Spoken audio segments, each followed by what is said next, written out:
Thank you. Next, Honorable Minister Sri G. Kishan Reddy ji. आदरणीय अध्यक्ष जी, मैं Telugu state Telangana से आता हूं, इसलिए आपका अनुमति से मैं तेलुगु में बात करना चाहता हूं।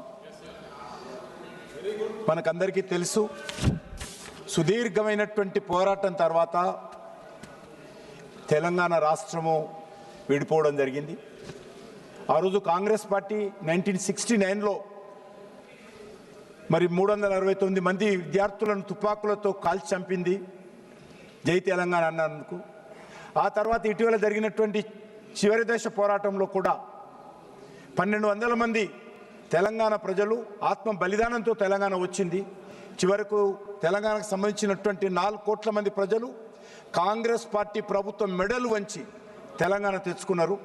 కానీ దురదృష్టం ఏంటంటే తెలంగాణ వచ్చిన తర్వాత కాంగ్రెస్ పార్టీ ప్రభుత్వము లేక ఆంధ్రప్రదేశ్ రాష్ట్రంలో కూడా మరి మనతో విడిపోయినటువంటి ఆంధ్రప్రదేశ్ రాష్ట్రము తెలంగాణ అన్నదమ్ముల్లాగా ఒక పోటీ తత్వంతో ఆరోగ్యకరమైనటువంటి వాతావరణంలో 2 రాష్ట్రాలు అభివృద్ధి చేసుకోవాల్సిన అవసరం ఉండింది.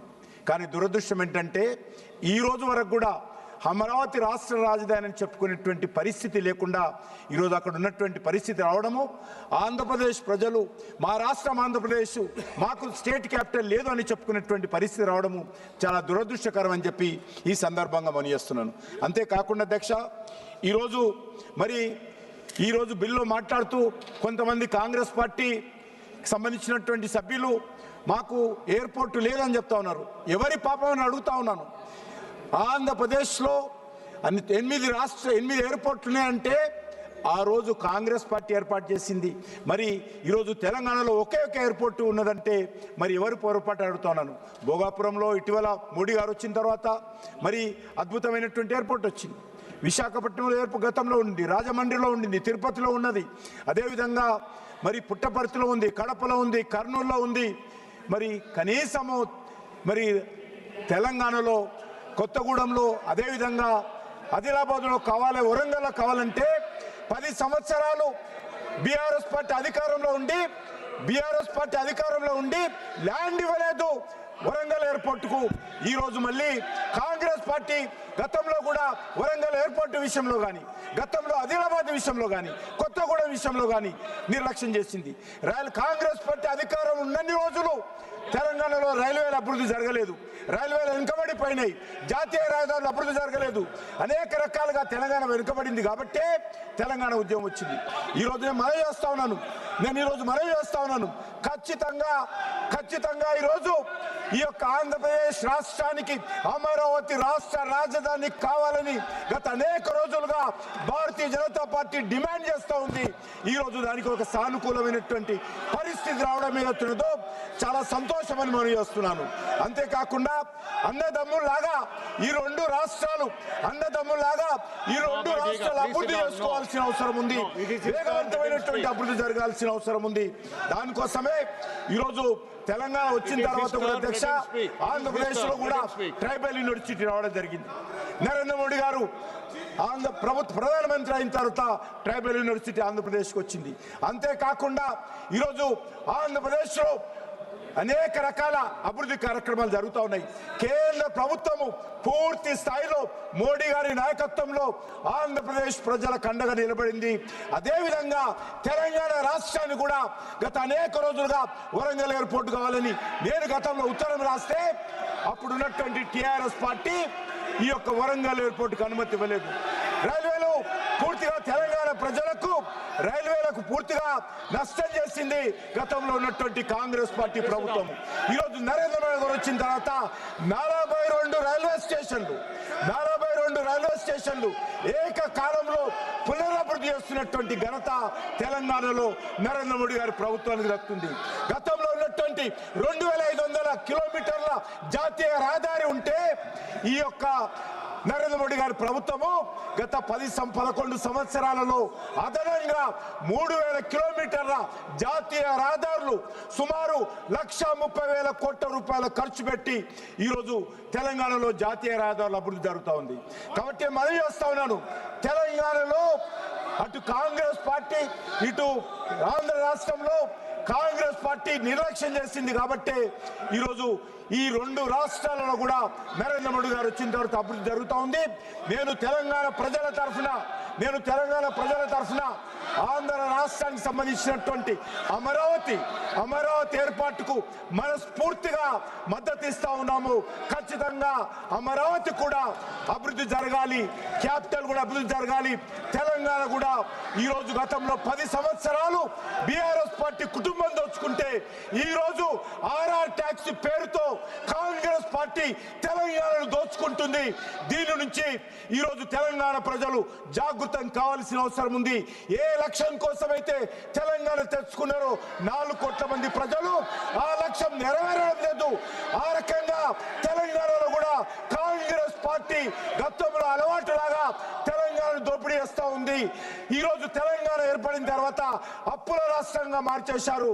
ఎంతో సదుద్దేశంతో తెలంగాణ ప్రజలు పోరాటం చేస్తే ఆ పోరాటం ఈరోజు నవ్వుల పాలు చేసే విధంగా వ్యవహరిస్తూ ఉన్నారు. కాబట్టి ఈ తెలంగాణను కాపాడుకోవాల్సిన అవసరం ఉంది. ఆంధ్రప్రదేశ్ తెలంగాణ 2 రాష్ట్రాలు కూడా అన్నదమ్ములాగా అభివృద్ధి జరగాల అవసరం ఉందని కోరుకుంటూ సెలవు తీసుకుంటున్నాను. माननीय डॉक्टर श्रीकांत शिंदे जी, में लिखा जाएगा। धन्यवाद। माननीय मंत्री जी श्री नित्यानंद राय जी। माननीय महोदय, आज आंध्र प्रदेश पुनर्गठन संशोधन विधेयक 2026 1 अप्रैल 2026 को इस सम्मानित सदन के समक्ष रखा गया है और इसमें 2 घंटा तक चर्चा की गई और 13 माननीय सांसदों ने अपने महत्वपूर्ण विचार यहाँ व्यक्त किए हैं और आज सदन में विचार व्यक्त के संबंध में मुझे यह कहने में खुशी हो रही है कि इस विधेयक का सबों ने इसे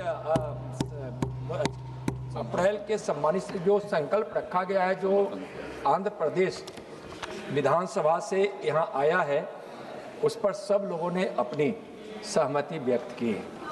महोदय, आंध्र प्रदेश पुनर्गठन अधिनियम 2004 के अनुसार उत्तरवर्ती आंध्र प्रदेश राज्य के लिए एक नई राजधानी होगी। आंध्र प्रदेश सरकार ने 23/4/2015 की अधिसूचना द्वारा अमरावती को राजधानी शहर के रूप में नामित किया। वर्तमान स्थिति में के संदर्भ में मैं यह कहना चाहूँगा कि आंध्र प्रदेश की विधानसभा में 28/3/2026 को एक प्रस्ताव पारित किया गया, जिसमें भारत सरकार से आंध्र प्रदेश की राजधानी के रूप में अमरावती को वैधानिक दर्जा प्राप्त करने के लिए आंध्र प्रदेश पुनर्गठन 2014 की धारा 5 की उपधारा 2 और इसके स्पष्टीकरण में संशोधन करने का अनुरोध किया है। विधेयक में यह उपबंध किया गया है कि निर्दिष्ट अवधि के अवसान पर आंध्र प्रदेश राज्य के लिए अमरावती नई राजधानी होगी और अमरावती को एक स्पष्टीकरण दिया गया है। आंध्र प्रदेश की विधानसभा के दिनांक 28/3/2026 के संकल्प को प्रभावी बनाने के लिए और आंध्र प्रदेश राज्य की राजधानी के संबंध में वैधानिक अस्पष्टता का उपबंध करने के लिए दिनांक 2 जून 2014 से आंध्र प्रदेश राज्य की नई राजधानी के रूप में अधिनियम में अमरावती का नाम सम्मिलित करने के लिए उनकी धारा 3 की उपधारा 2 का संशोधन करने का प्रस्ताव है। अतः मैं माननीय सदन से आग्रह करता हूं कि इस संशोधन विधेयक को पारित कर आंध्र प्रदेश राज्य की राजधानी के संबंध में वैधानिक स्पष्टता सुनिश्चित करने में अपना सहयोग दे। धन्यवाद। माननीय श्री